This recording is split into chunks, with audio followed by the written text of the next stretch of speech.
Hello दोस्तों, आज की इस वीडियो में हम फाइंड आउट करने वाले हैं relation between time period of a simple pendulum and mass of the bob, acceleration due to gravity and length of the string. मान लेते हैं कि टाइम पीरियड जो है mLg पे ऐसे डिपेंड कर रहा है।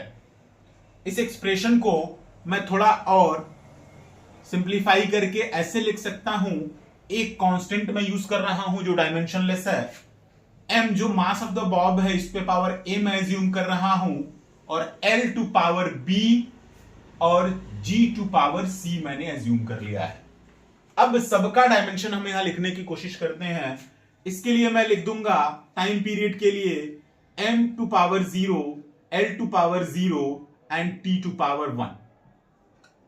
कि एक डायमेंशनलेस है, कोई इशू नहीं है।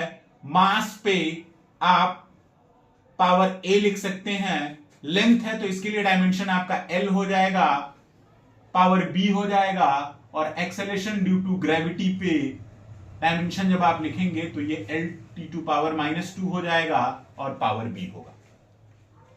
अब आप इसको थोड़ा और सिंप्लीफाई करिए तो हम लिख सकते हैं m0 l0 t to power 1 is equal to m to power a।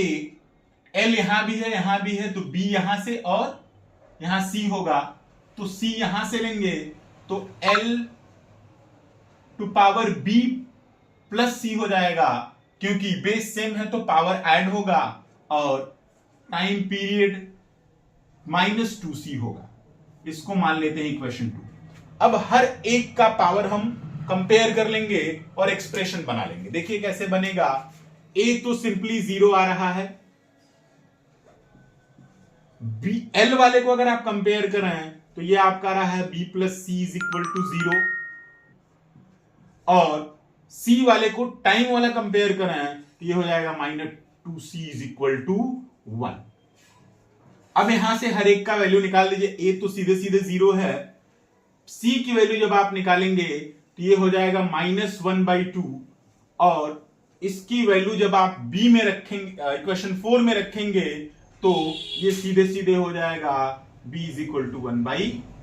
अब इन सब की वैल्यू आप यहां इस इक्वेशन में रख दीजिए, और इक्वेशन में रखने के बाद जो फाइनल एक्सप्रेशन आपका बनेगा वो आता है t is equal to 2π√L/g।